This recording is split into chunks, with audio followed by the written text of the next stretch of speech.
विघ्नेश्वरा तेने ब्रह्मरुदारि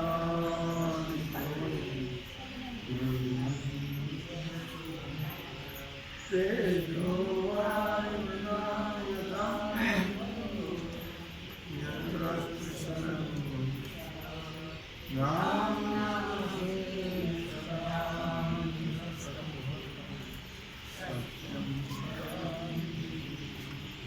सत्यं परं सत्यं परं श्री सद्गुरु ज्ञानेश्वर महाराज, श्री जगद्गुरु तुकाराम महाराज, श्री संत एकनाथ महाराज, श्री सिद्धेश्वर भगवान। ओम नमः पार्वती।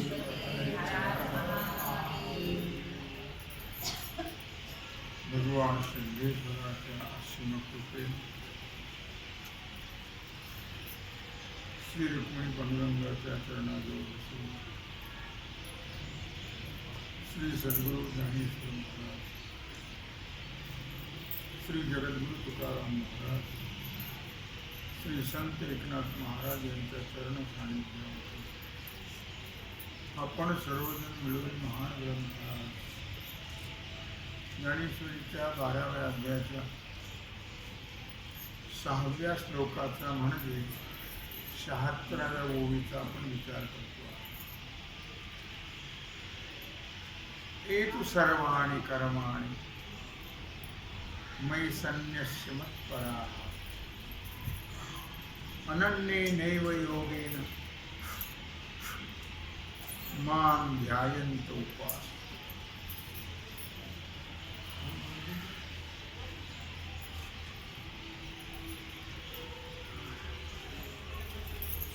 ऐका हो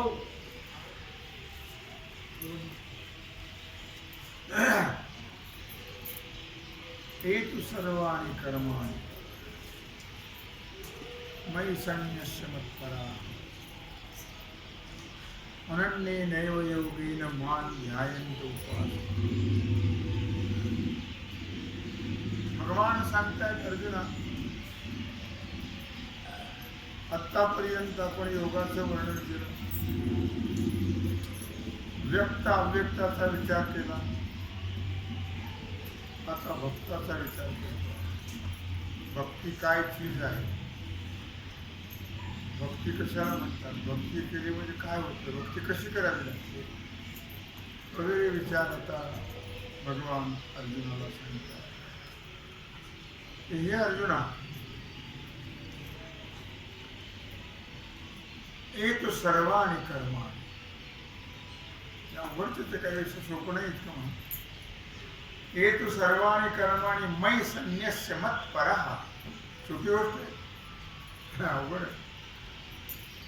अनन्येनैव योगेन मां ध्यायन्त उपासते. अवघड आहे का सोपं आहे? अवघड आहे. आपल्याला खंडीवर देवाची सेवा करायची सवय नाही, पूजा करायची, आणि तो भगवान तर जोर देऊन सांगताय, अनन्येनैव योगेन मां ध्यायन्त उपासते.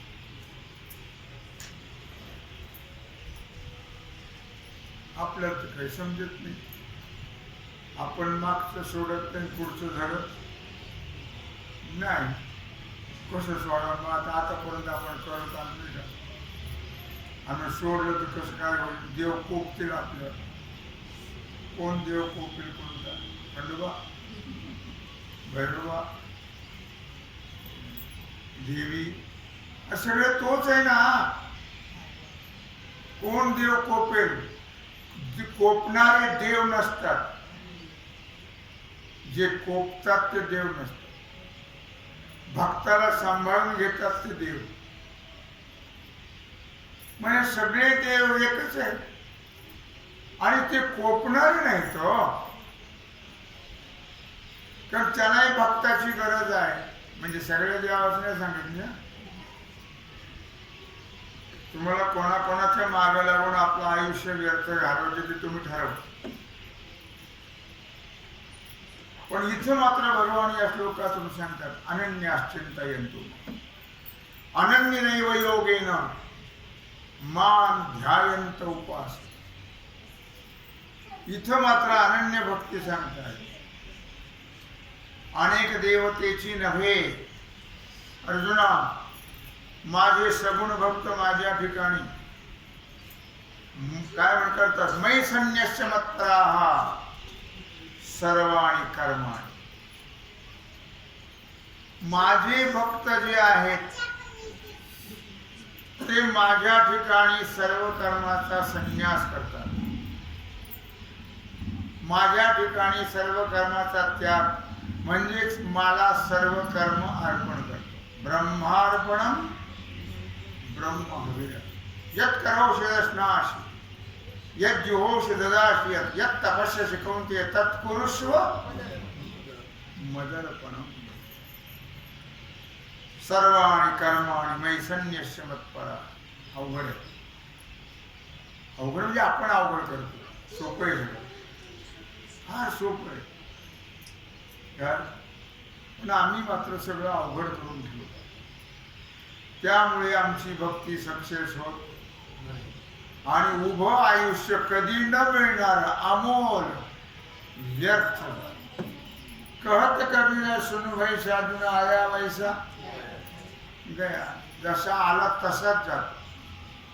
काय करणार? भक्तीचं वर्म कळत नाही, भक्तीचं तत्व कळत नाही आहे. माझे जे सगुण भक्त आहेत ते सर्व कर्माचा संन्यास करतात, शिवाय माझ्या ठिकाणी सर्व कर्म मला अर्पण करतात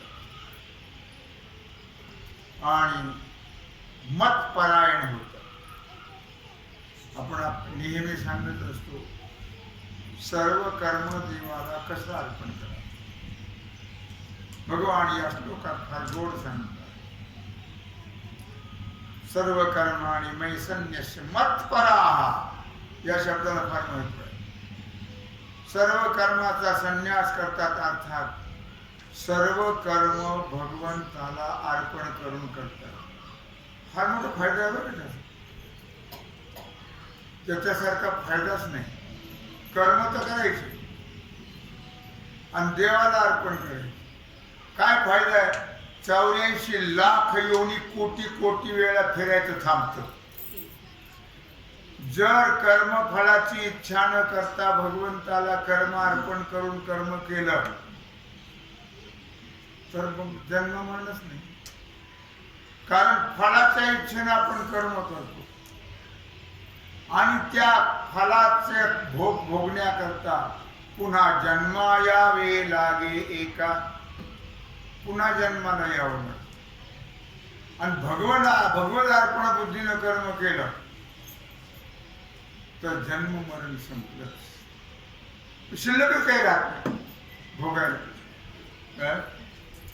फल भोगायला शिल्लक काही राहत नाहीये, लक्षात ठेवा. म्हणून मीच ज्यांना श्रेष्ठ आहे, मीच ज्यांना मुख्य आहे, माझं ज्यांना प्रेम आहे, माझ्यावरच जे प्रेम करतात आणि फक्त माझीच भक्ती करतात. लक्षात ठेव. आपली समजूत बाजूला ठेव. आपल्या समजूतीचा काही उपयोग नाही. आपण मनोमार्गे गेला तो तिथेच मोकळा. कुठलं शास्त्र दाखवा मला की या शास्त्रात सांगितलंय असं म्हणून. आपण मनाने सर्व गोष्टी करतो. मागचे आडाने लोक करत होते म्हणून आपण करतो, पण ते सगळं चुकीचं आहे असं भगवान सांगतात. मी सांगत नाही. हा, मी काही गीताकार नाही आणि गीतेचा अर्थ करणार आहे मी नाही आहे. भगवान जे सांगतात ते तुम्हाला सांगतो एवढंच. पण माझ्या वाचून दुसरा कोणीही श्रेष्ठ सर्व देवाचाही देव बळीया माझा पंढरीराव. ओ सर्व देवाचा देव बळीया माझा पंढरीराव. देखिला देखिला देवा आदि देव बरवा, समाधान जीवा पाहता वाटे गे माई. देखिला देखिला देवा आधी देव बरवा, म्हणून मज वाचोणी माझ्या वाचून दुसरा कोणी श्रेष्ठ नाही, लक्षात. म्हणून किती किती सोपी भक्ती मी तुम्हाला आता रोज सांगतो. सध्या विषय कसा चाललाय म्हणून उग खंडीभर देवाची पूजा करायची, एकाची करायची, कटकट भटभट. त्याला पद्धतशीर कपाळ, त्याला रोज पंचामृताने स्नान घाला, दुधाने घाला, दह्याने घाला, तुपाने मधाने साखरेने स्नान घाला, दररोज त्याला अभिषेक करा, एकाला त्याला पद्धतशीर कपडे घाला, दागिने घाला, नैवेद्य समर्पित करा, प्रसाद घ्या. सोपी भक्ती सांगितली, अत्यंत श्रेष्ठ भक्ती आहे. असं होऊन विश्वरूप परमेश्वर जो मी, त्या मला सोडून दुसऱ्या कोणाच्याही ठिकाणी ज्यांचं चित्त जात नाही, मला सोडून दुसरं कोणाच्याही ठिकाणी, कुठल्याही देवाच्या ठिकाणी ज्यांचं चित्त जात नाहीये, अशा अनन्य योगानेच केवळ माझ्या ठिकाणी चित्ताला स्थिर केल्या जाते आणि माझं ध्यान केल्या जाते आणि माझी भक्ती केली जाते. असं या श्लोकाचा मतिता अर्थ आहे. याचा विस्तार मौनी ज्ञानराज करतो. कर्मेंद्रिय सुखे करीती कर्म अशेखे, जी का वर्ण विशेखे भागा आली. ज्ञानेश्वर महाराजांनी थोडी सवलत दिली. भगवंताने वेगळं सांगितलं, नाही कर्म सगळे मला अर्पण करा. कारण त्या काळामध्ये वर्ण धर्म नव्हते, एकच.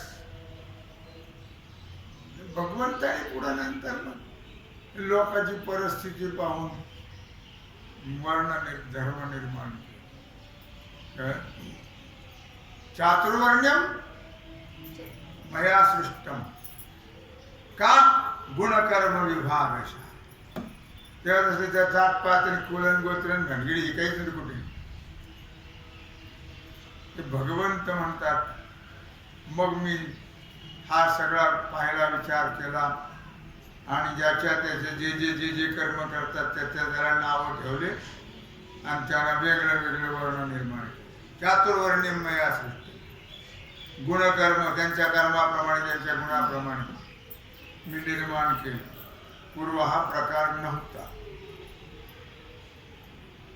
सुरुवातीचा इतिहास जर पाहाल मानव निर्मितीचा तर तो फार वेगळा. की नंतर नंतर ते सगळं झालं. आता तर काय, आता विचार न केलं बघा. कर्मेंद्रिय सुखे करीती कर्मे अशेखे, जिये का वर्ण विशेखे भागा आली. भगवान ज्ञानेश्वर महाराज कुठल्याही वर्णात मोडल्या जात नाहीत. त्यांना जात कुळ गोत्र भानगड नाही. संतांना जात कुळ गोत्र भानगड नसते. ते जातीच्या वेगळे आहेत, वर्णाच्या वेगळे आहेत. जाती वित्त गोत्र कुळ शिळ मात भजका त्वरित भावना. संताला जात नाही आहे. कुठल्या जाती आहेत, जातीचा विचार करून मी त्याला फार वेगळा शब्द वापरला तुकाराम महाराजांनी. बघून घ्या गाथा, मी कशाला वापरतो, माझा काय अधिकार आहे वापरायचा. तेव्हा येथून भक्ती मार्गी पुरुषाचे वर्ण त्या देवाने त्यांच्या कर्माप्रमाणे जाती निर्माण केल्या, मग त्याचाच अभिमान घेऊन नरकाला गेले. तर वर्णाचा जातीचा अभिमान घेतला आणि गेले नरकाला. अभिमान तर फार वाईट आहे. अरे जाती दोनच आहेत, स्त्री आणि पुरुष. वेदांत शास्त्राच्या दृष्टीने जर विचार केला तर स्त्री नाही पुरुष नाही, एक आत्मतत्व आहे, ब्रह्मतत्व आहे, बाकीची भाषा नाही. स्त्रीची काही आत्मी म्हणत नाही आपण, आणि पुरुषाचा आत्मा तो प्रकार नाही आहे. तर सगळ्या भानगडी आम्ही करत असतो, कारण आम्हाला धंदे काम नाही काही, ते कुटाणे करण्याचं काम आम्ही करत असतो. हो, पण महात्मे संत महात्मे भगवान या भानगडीत कधी पडले? मी कालच सांगितलं तुम्ही, या रे लहान थोर, याती भरते नारी नर, करावा विचार न लगे चिंता कवनाची. हो, त्याने कशाचाच विचार केला? या खटनाट यावे, शुद्ध होऊन जावे. कोणी या, मला कोणी मी वेगळा मानत नाही, कोणाला वेगळं मानलं त्याने नाही. उंच नीच काही नेने भगवंत, उंच नीच काही नेने भगवंत, तिष्ठे भाव भक्ती जाणून या. दासी पुत्र कण्या वेदुराच्या भक्षी, दैत्या घरी रक्षी प्रल्हादास, चर्मरंगू लागे रोहिदासा संगे, कबीराच्या मागे शेले विनी. त्याला ती तसली भानगड नाही. ते जातन कुळण गोचन भानगड ते काही पाहत नाही. ते उंचन निचन खालीन वरण जातन कुळण हे आम्हाला, हे आम्ही सगळं रुजवतो ते, आणि अधोगतीला जातो. कमी अधिक पाहून ते कमी आणि जास्त. काही लोक तर फार विचित्र वाटतात, महाराज लोक सुद्धा. मी बोलत नाही, काय करतो. महाराज म्हणाय सुद्धा लाज वाटते त्यांना. महाराज म्हणाय सुद्धा लाज वाटते. एका ठिकाणी कसा कार्यक्रम होता, मी तिथे गेलो होतो. त्या कार्यक्रमात ज्यांचं कीर्तन ते महाराजन, ते तिथले ते महाराजन असं गप्पा मारल्या, बोलले, चालले, सगळं झालं. आणि कीर्तन सुरू झालं की ते महाराज गेलं म्हणत होते. मी म्हणलं ते सप्ताहात जे करणारे होते महाराज कुठे गेले? ते म्हणजे इतरच ते ऐकत नसतं. आणि त्याला महाराज म्हणावा का काय म्हणावं, ही अशी परिस्थिती. ही असं आम्ही निर्माण करतो. त्याचे परिणाम काय होतात महाराजांना माहित नाही, कळत नाही. कळत नाही, लक्षात ठेवा.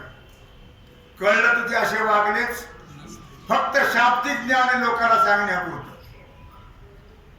तुम्हाला याच्यावर काय म्हणायचं ते पाहून घ्या. मी कशाकडे सांगतो या गोष्टी की कर्म इंद्रिये सुखे, करीती कर्म शेखे, जिये का वर्ण विषेखे भागा. माऊली जरी नसले त्यातले तरी त्याने थोडासा फाटा दिला. त्या भगवंतानी वर्ण घातले नाही, पण याने वर्ण घातले. मी मग तुम्हाला अगोदर सांगितलं की माऊली कुठल्याच वर्णाचे नाही. ज्यावेळी पैठणचे धर्मगुरू असतील किंवा कोण असतील, त्यांनी जेव्हा ठरवलं की बाबा मुंजी करायचं, आम्ही त्याच्या पलीकडचे, आम्हाला मुंजीची गरज नाही. आता जेव्हा गरज होती तेव्हा केलं नाही, आम्हाला वालीत टाकलं तुम्ही, आणि आता आम्ही त्याच्या पलीकडचे आहोत. तुका म्हणे आम्ही विधीचे जनिते, स्वयंभू आई ते केले न होटल. पुन्हा त्याने मुंजी केलंच का? केलं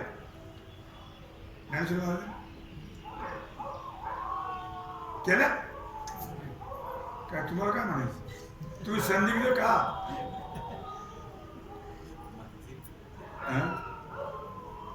म्हणजे केलं नाही, त्याच्याही पलीकडचे आहेत काय? हो, मला मुद्दा सांगायचा असा आहे की इथून भक्ती मार्गी पुरुषाचं वर्णन झालेलं आहे. भक्ती मार्गी पुरुषांचं, भक्ती मार्गाला असणाऱ्या माणसाची कर्मेंद्रिय, हे कोणाचा विषय चाललाय?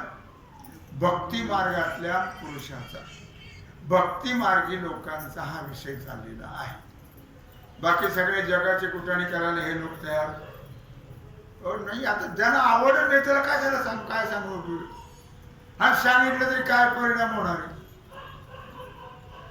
शेवटी तू खूप बरं राग झाला की नाही. मग किती सांगू तरी नाही कधी बटकीचे पुढे शिंदळीचे रडतील. सर्वांना सांगायचं येत नाही. सांगतात ते माझी या जातीचे माझं भेटू जे त्यातले आहेत ज्यांचं खूप पुण्य आहे आणि खूप पुण्याने त्यांना परमार्थाची आवड निर्माण झालेली त्यांच्याकरता हा विषय सगळ्याकरता नाहीये. तुम्ही या दर्शन घेऊन चालू पडा, हे सगळ्याकरता नाहीये लक्षात.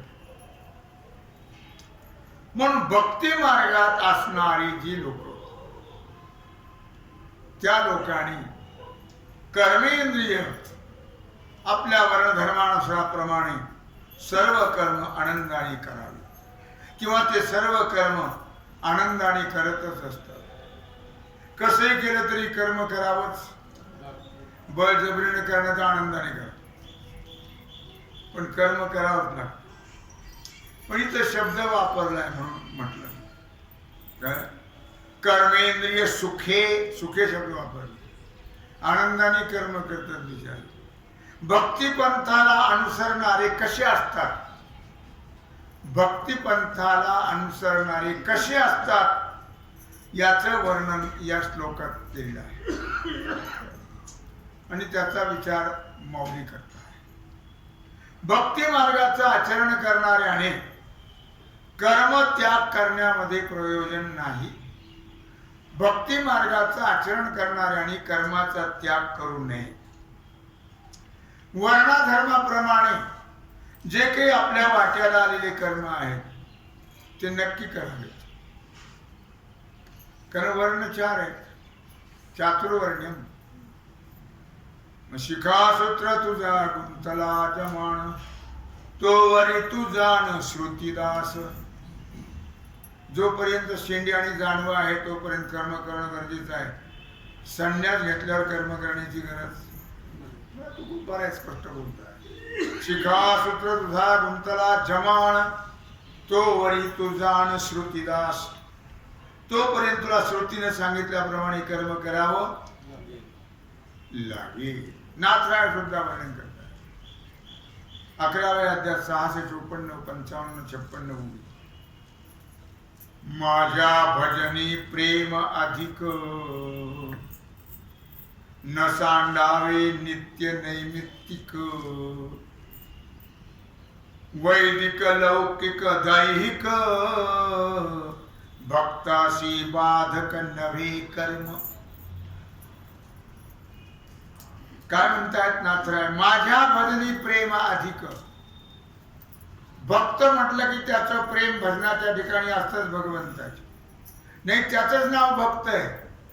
ज्याला भगवंताबद्दल प्रेम आहे त्यालाच भक्त म्हणतात. कोणालाही भक्त म्हणतात काय, ज्यांचा आवडता देव, ज्यांचा आवडता देव, अखंडित प्रेम भाव. अखंड. तेवढं सकाळी पूजाला बसले 5-10 मिनिटं पूजा उरकली, करून टाकली एकदाची, टाकली की दिवसभर बोंबा मारायला मोकळं. तसं नाही ना सांगितलं त्याने. ज्यांचा आवडता देव, अखंडित पवित्र सोवळी, एकतीच भूमंडळी, ज्यांचा आवडता देव, अखंडित प्रेम भाव. अखंड फार महत्व आहे त्याला. म्हणून माझ्या भजनी प्रेम अधिक. नाथराय म्हणतात, भगवान सांगतात उद्धवाला, न सांडावे नित्य नैमित्तिक. ज्यांचं माझ्यावर खूप प्रेम आहे त्याने नित्य नैमित्तिक कर्म सोडू नये. नित्य नेम नामी ते प्राणी दुर्लभ, लक्ष्मी वल्लभ तया जवळी. नित्य नेम नामी, नित्य दररोज पूजा ध्यान जप तप सर्व करणं गरजेचं. स्नान संध्या हे सर्व करायलाच पाहिजे. माझ्या भजनी प्रेम अधिक, न सांडावे नित्य आणि नैमित्तिक. पण नैमित्तिक जे कर्म आहे, सण सगळे नैमित्तिक आहे. श्राद्ध पुण्यतिथी वगैरे हे सगळं नैमित्तिक आहे. ते नैमित्तिक कर्म सुद्धा सोडू नाही. वैदिक कर्मही सोडू नये. लौकिक कर्मही सोडू नये. दैहिक देहाकडून घडणाराही कर्म सोडू नाही. वैदिक म्हणजे वेदाने सांगितलेले कर्म, त्याला वैदिक कर्म म्हणतात. वेदविहित कर्म, खरं तर वेदविहित कर्माला महत्व आहे. निषिद्ध कर्म, वेदाने जे कर्म करा म्हणून सांगितलंय, कारण वेदात 2 प्रकार, एक विहित आणि निषिद्ध. तसे ते 4 प्रकार. काम्य आहे, प्रायश्चित्त आहे, काय नित्य आणि नैमित्तिक, हे 4 प्रकार. पण इथं नित्य नैमित्तिक 2 कर्म सांगताय. नित्य कर्म रोजचं जे कर्म आहे. कंटाळा आला, आपण जेवत नाही का, कंटाळा आला चहा घ्यायचाच नाही असं होतं नाही होत. कंटाळा आला स्वयंपाकाने जेवायचं नाही. पण कंटाळा आला तर पूजा राहते. कंटाळा आला की जप राहत. तेच कसं राहत नाही, हे कसं राहत नाही लगेच. कंटाळा तर जेवूही नाही 8-8 दिवस, काय बिघडतं. काय म्हणत त्याने, नित्य नैमित्तिक वैदिक लौकिक कर्म, दैहिक लोक महत्व देतात. आपण लोकांना संत महत्व देतात त्याला म्हणायचं, ते कर्म म्हणायचं. आणि दैहिक कर्म, देहाचे कर्म आपण टाकू शकतो का, टाकतो का नाही. भक्ताशी बाधक नवे कर्म, भक्ताला कुठल्याही प्रकारचं कर्म बाधक होत नाहीये. का तर ते भक्त भगवंताला अर्पण करून कर्म करतात. कोणतंही कर्म भगवंताला त्याला बाधकच नाही. कर्माचं तादात्म्य घेऊन किंवा कर्माच्या फलाची इच्छा करून जर कर्म केलं तर ते बाधक आहे. पण भगवत अर्पण बुद्धीने कर्म करतात भक्त म्हणून ते बाधक नाहीये. आचरता सकळ कर्म न कल्पावा फल संभ्रम. सर्व कर्माचं आचरण करत असताना फळाची इच्छा करू नाही. काय हेची भक्तीचे गुह्य वर्म, उत्तमोत्तम अधिकारू. म्हणून आचरता सकळ कर्म, सर्व कर्मांचं आचरण करत असताना न कल्पावा फल संभ्रम, कुठल्याही प्रकारच्या फलाची इच्छा करू. अस्माकं सकुटुंब हट, अस्माकं कुटुंबानां द्विपदन चतुष्पद सहितानां क्षेमन स्थैर्यन आयुर्न आरोग्यन आयुष्य सगळं ते कोंबडीन बकरीन काय असते त्या कुत्रे मांजर सगळे तिथं आणले. तसला प्रकार द्विपद म्हणजे 2 पायाचे, चतुष्पद म्हणजे 4 पायाचे. न कल्पाभा फल संभ्रम, अजिबात फलाची इच्छा करायची. हेची भक्तीचे गुह्य वर्म, हे खरं भक्तीचं गुह्य तत्व आहे. उत्तमोत्तम अधिकार, त्याला म्हणा उत्तम अधिकारी. जे सर्व कर्म भगवत अर्पण बुद्धीने करतात. विहित कर्म निषिद्ध कर्म कधी करतच नाही. अपेयपान अजिबात नाही. अखाद्य भोजन अजिबात नाही. मध्य मांसाला स्पर्श करत नाही. मध्य मांसाला स्पर्श करायला स्पर्श करू नये, लक्षात ठेवा. कारण ते अखंड विटाळशी असतात. कारण आज खाल्लं पिल्लं तर ते 32 दिवस राहत आपल्या पोटामध्ये, 32 दिवस. मग त्या 32 दिवसात पुन्हा खाणार नाही का, भ्रष्ट आहे ते. म्हणून आता ते आता आपलं कुठं जमतं की एवढं, पण त्याला स्पर्श सुद्धा करू असं शास्त्र आहे, लक्षात. हेची भक्तीचे गुह्य वर्म, उत्तमोत्तम अधिकार. उबगुण मानोणी अंतरी, उबग म्हणजे वीट. कधीही अंतःकरणामध्ये वीट मानायचा नाही. कर्माचा कंटाळा करायचा नाही. ज्याच्या काय त्याला आपलं उपयोग न उपयोग कशाला करायचं असं नाही. कारण देवाला तर अर्पण करायचं, मग काय करायचं, आणि देवाला अर्पण करायचं म्हणजे काय चांगलंच करतं काय माणसं? मिठ्ठा मिठ्ठा गठ्ठ आणि खट्टा खट्टा थू.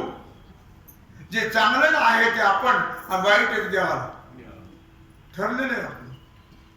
तसं नाही आहे. लक्षात घे काय उबगुण मानून यांतरी अंतःकरणामध्ये कर्माचा वीट मानायचा नाही, कंटाळा मानायचा हो नाही आहे. माझ्या प्रीती सर्व कर्म ते करी. माझ्या प्रेमाने सर्व कर्म करावे, मात्र विहित कर्म हे लक्षात असू दे. निषिद्ध कर्म करायचं हो नाही आहे.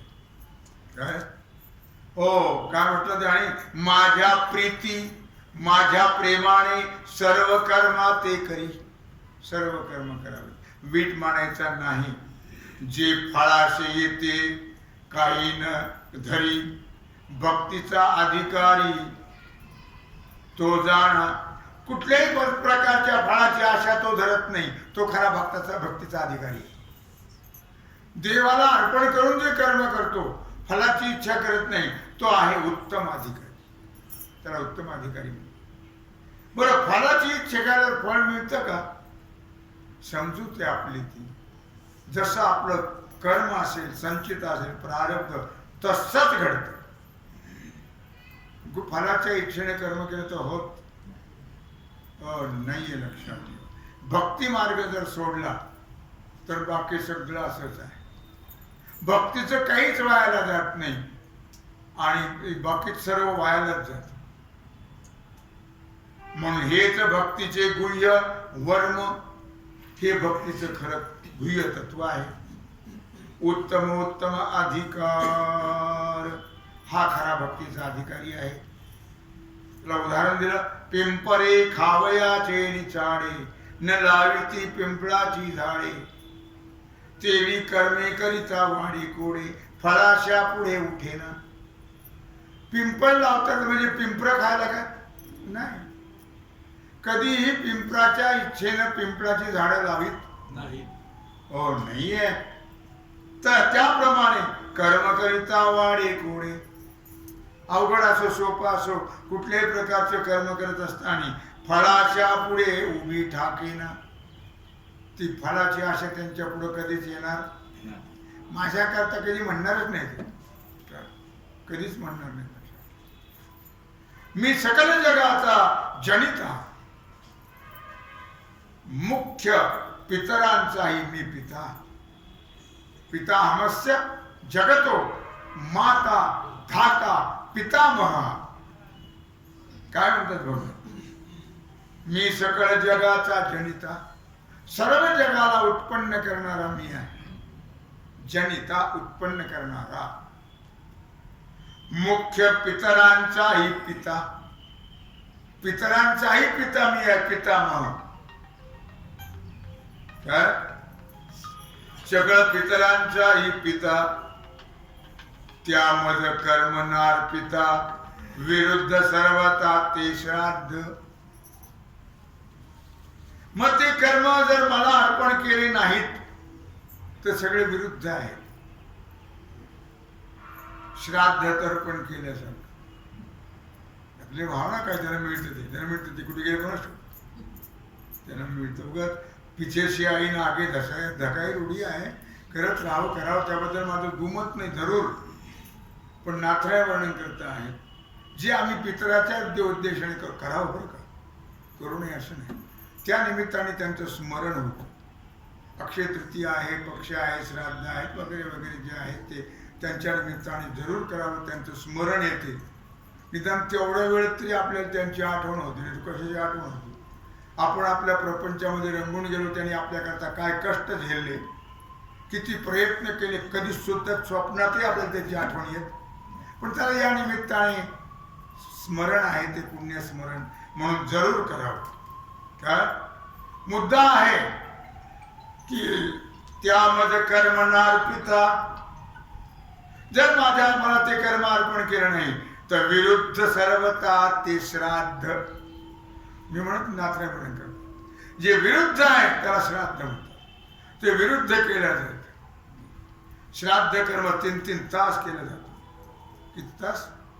3 तास चालतात सर्व श्राद्ध कर्म. पण ते म्हणतात विरुद्ध सर्वथा. 11वा अध्याय आहे, लक्षात ठेवा. ओवी क्रमांक आहे 761. पाहून घ्या भागवत घरी गेलं. मदनार पिता जे जे करणे ते ते उपजे अभक्तपणे. काय म्हटलं? 762 ओवी 11वा अध्याय. मदनार पिता जे जे करणे मला अर्पण न करता जे जे कर्म करतात ते नुपजे अभक्तपणे. ते निर्माण होत नाही, अभक्तच त्याला म्हणतात. मला अर्पण न करता कर्म करणाऱ्याला अभक्त म्हणतात. लक्षात ठेवा. विरुद्ध धर्माची लक्षणे दुःख दारुण अनिवार्य. जे मला सोडून विरुद्ध वागतात, लक्षात ठेवा, त्यामुळे त्याला अनिवार्य दुःख भोगावं लागतं. त्याला विलास नाही. काय करणार? करती कर्मे आशेखे. ज्ञानोबाऱ्या ओवीत म्हणतात कर्मेंद्रिय सुखे करती कर्मे आशेखे. म्हणजे वाटेल ते कर्म नव्हे, तर जे का वर्णविषयके भाग आहे, वर्णाप्रमाणे जे आपल्या वाट्याला आलेले कर्म आहे, अशी कर्मे श्री भगवत अर्पण बुद्धीने करावी. काय असं भागवतामध्ये वर्णन केलेलं आहे. स्वतःच्या वर्णाच्या आश्रमाच्या ठिकाणी निष्ठा असावी, निष्ठा ठेवावी. भक्ताला तर काही विचार करायची गरज नाही. जातीवित्त गोत कुळ शिळ मात भजका त्वरित भावना युक्त. भजे खा नाही, भजे का त्वरित भावना युक्त. म्हणून जे का कर्म वर्णविषयी भागा आली, वर्ण धर्मानुसार कर्तव्य कर्म करणं हेच महान पुण्यकारक आहे. आपल्या वर्णाप्रमाणे आश्रमाप्रमाणे जे कर्म आहेत ते महान पुण्यकारक आहेत असं ज्ञानी लोक समजतात. वस्तुतः कोणतंही कर्म स्वभावताच पापात्मक कर्म आहे. कोणतंही कर्म स्वभावताच पापात्मक आहे. कर्म आणि कर्माच्या आसक्तीचा त्याग करावा म्हणजे ते पुण्यात्मक होत. कर्म आणि कर्माची आसक्ती म्हणजे कर्म भगवंताला अर्पण करून करावं. कर्माचे फलाच्या इच्छेने कर्म करू नाही. लक्षात ठेवा. अशी श्रुती माऊली सांगते. श्रुती माऊलीची इच्छा आहे. वस्तुतः कोणतंही कर्म स्वभावताच पापात्मक आहे. कर्म हे कर्माच्या आसक्तीचा त्याग करून करावं. वेदोक्त कर्म केल्याने निष्काम भावनेनं भगवत अर्पण बुद्धीनं पुण्य निर्माण होते. पुण्य कर्म फल प्राप्त होते, पुण्य प्राप्त होते. निषिद्ध कर्म केल्याने पाप लागतं. लक्षात. या विधानाने कर्माचा श्रुती मौलीने संकोच सांगितलेला आहे. हे विधान केल्यामुळे जीवाला कर्म प्रवृत्ती स्वाभाविक आहे. त्यांना काही शिकवावं लागत नाहीये. लक्षात.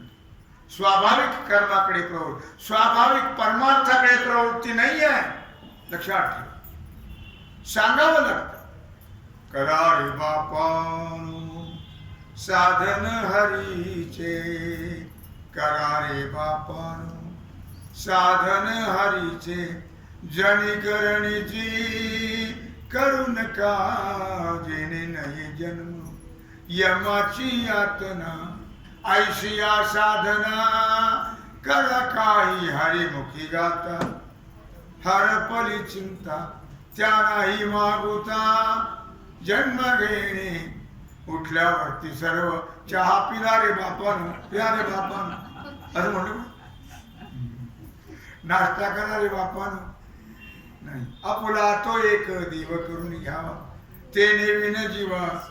सांगावं लागलं. परमार्थ सांगावा लागतो तरी करत. परमार्थ सांगण्याची, संसार सांगण्याची गरज. स्वभावताच प्रवृत्ती आहे कर्माकडे. लक्षात ठेव.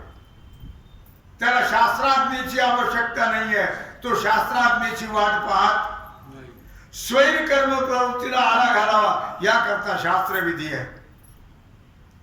याच्याकरता शास्त्रविधी आहे. लक्षात कर्मच पापमूलक असल्यामुळे ते बंधनापासून मुक्त होण्याकरता कर्मापासून संपूर्ण निवृत्ती शास्त्राला इष्ट आहे.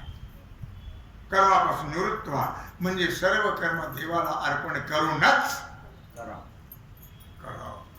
जी का वर्णविषय के भागा आली, जी वर्णधर्माप्रमाणे आपल्या वाट्याला कर्मी आहेत ते सर्व कर्म भगवंताला अर्पण करून करा. कर्म हे पापमूलक आहे.